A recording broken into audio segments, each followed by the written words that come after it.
S'il faut expliquer les petits bivouacs, c'est les grands bivouacs en plus petit. Mais attention, ça ne veut pas dire que c'est moins intéressant, c'est en fait en plus court, tout simplement. C'est une soirée au lieu de 3 jours. Mais l'esprit est exactement le même. Il s'agit de découvrir le monde tel qu'il est, de manière passionnée et passionnante. Juste une incidente, le monde bouge beaucoup en ce moment. Et souvent, on a l'impression qu'on hésite entre le paradis et l'enfer, mais en fait le monde il n'est pas ça, il est au milieu, c'est-à-dire qu'il est plein de choses, il est plein de gens qui vivent, parfois dans le drame, parfois dans le plaisir, mais en tout cas qui vivent passionnément, et le grand bivouac ou le petit bivouac, c'est une manière d'aller à la rencontre des autres.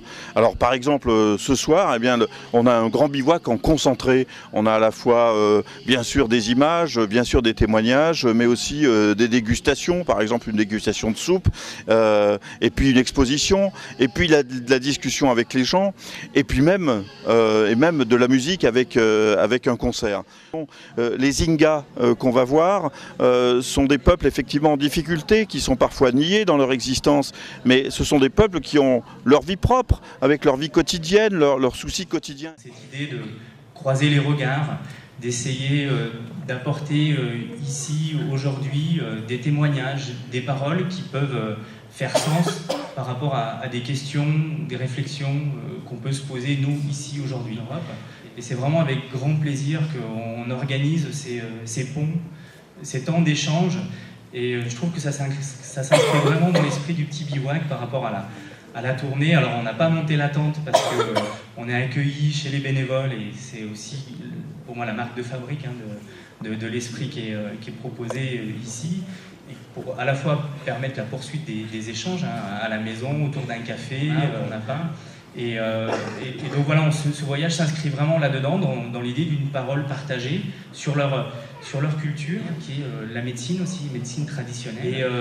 Et c'est sur ce point-là, entre autres, que le Taita Domingo Tisoy, en fait, qui est donc représentant de la culture Inga, et pour organiser ce voyage, il a dû demander les autorisations nécessaires à sa communauté. Donc ce qu'il porte, c'est aussi une parole collective de sa communauté, et qui est accompagné avec Andrés Córdoba, qui lui aussi est médecin traditionnel, mais qui est, je dirais, la deuxième génération. Il est accompagné avec Ricardo Diaz, qui est journaliste et qui est sociologue, qui est spécialisé dans la question des cultures indigènes en Colombie, et qui travaille depuis plus de 20 ans dans la région du Putumayo, donc qu'on va vous présenter ce soir. Donc, dans un premier temps, en fait, Andrés et le Taita Domingo qui apposent un parfum avec une macération de plantes sauvages des montagnes de cette région.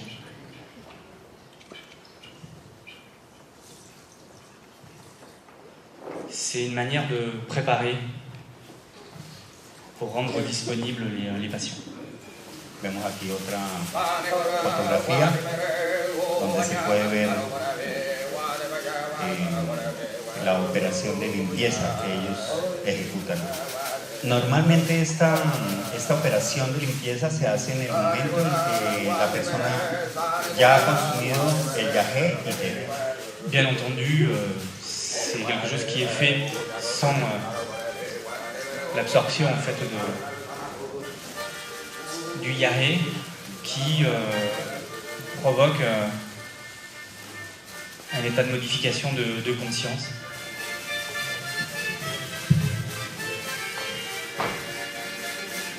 Et ce que vous pouvez voir, donc, c'est ce qu'on appelle en fait des rituels de soins, de ce qu'on a appelé dans l'Occident, réalisés par donc des chamans.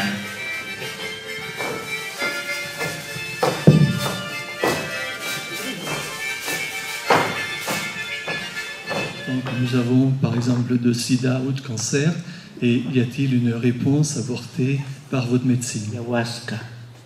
Sí, no, tampoco va a curar totalmente, pero sí algunas enfermedades cura.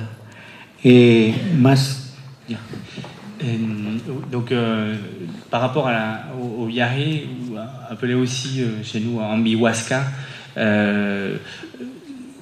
il peut soigner certaines choses, mais pas tout.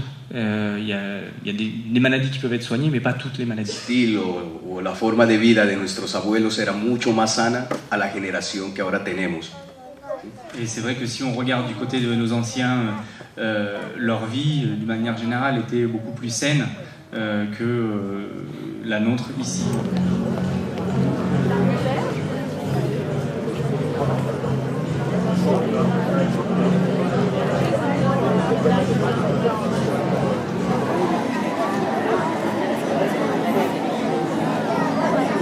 Aussi de prévention, c'est-à-dire presque ça rentre dans une forme d'hygiène, une hygiène de vie, et on se remet en phase avec qui on est, avec les gens avec qui on vit, et on revient à l'essentiel en fait de ce qui fait qu'on arrive à vivre ensemble de manière cohérente.